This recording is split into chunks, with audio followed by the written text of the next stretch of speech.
আসসালামু আলাইকুম ওয়া রাহমাতুল্লাহি ওয়া বারাকাতুহু। আজকে আমরা একটি গুরুত্বপূর্ণ হাদিস শুনব, যে হাদিসের মধ্যে মহানবী সাল্লাল্লাহু আলাইহি ওয়াসাল্লাম 10টি সেরা কাজ বা 10টি কাজের নসিহত করেছেন।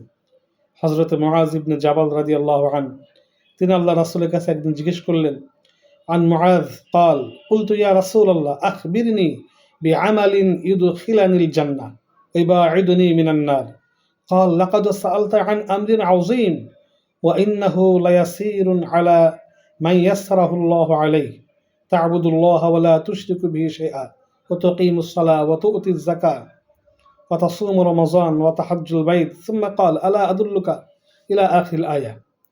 হযরত মুআয বিন জাবাল রাদিয়াল্লাহু আনহু বর্ণনা করেন, আমি মহানবী সাল্লাল্লাহু আলাইহি ওয়াসাল্লামের খিদমতে নিবেদন করলাম, ইয়া রাসূলুল্লাহ, আমাকে এমন কিছু কাজ বলে দিন যা আমাকে জান্নাতে নিয়ে যাবে এবং জাহান্নাম থেকে দূরে রাখবে। মহানবী সাল্লাল্লাহু আলাইহি ওয়াসাল্লাম ইরশাদ করলেন, তুমি খুবই গুরুত্বপূর্ণ কথা জিজ্ঞেস করেছ। এই ব্যাপারটি তার জন্যই সহজ, আল্লাহ তাআলা যার জন্য সহজ করে দেন। দেখো, আল্লাহ তাআলার দাসত্ব করে যাও।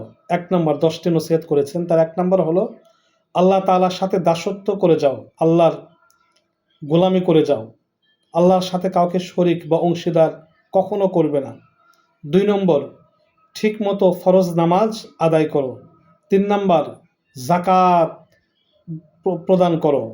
4 নম্বর, রমজান মাসের রোজা, ফরজ রোজা রাখো।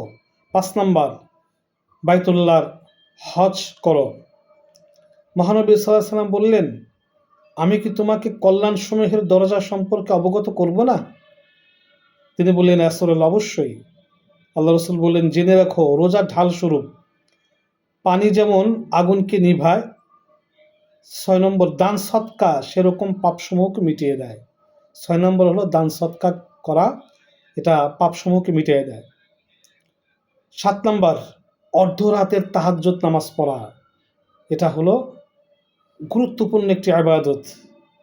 অর্ধরাতে যখন মানুষ ঘুমিয়ে থাকে তখন তাহাজ্জুদের নামাজ আদায় করা।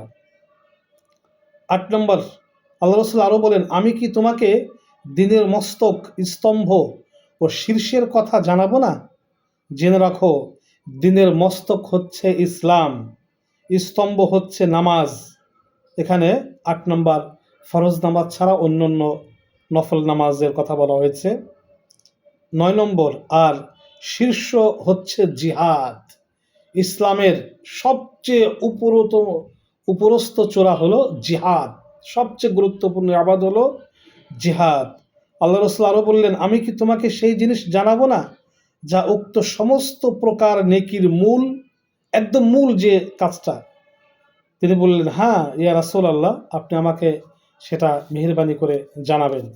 মহানবী সাল্লাল্লাহু আলাইহি ওয়াসাল্লাম তখন নিজের জিহ্বাকে ইশারা করে নিজের জিহ্বাটা ধরে বললেন, তুমি 10 নম্বর এটাকে নিজের নিয়ন্ত্রণে রাখো।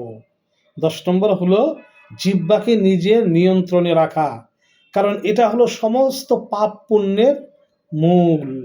এটার কারণেই মানুষ পাকড়াও হবে। তাহলে সর্বোচ্চ ইবাদতের কথা, মানে ইসলামের সর্বোচ্চ স্তম্ভ হলো জিহাদ।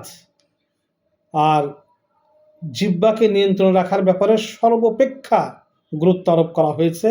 এটা হলো সব পাপ কাজের মূল, আবার সব নেক কাজের মূল। এই জিহ্বা দ্বারা মানুষকে গালিগালাজ করা হয়, নিন্দা করা হয়, অপবাদ দেওয়া হয়, জিহ্বা দ্বারাই সব কাজ হয়ে থাকে।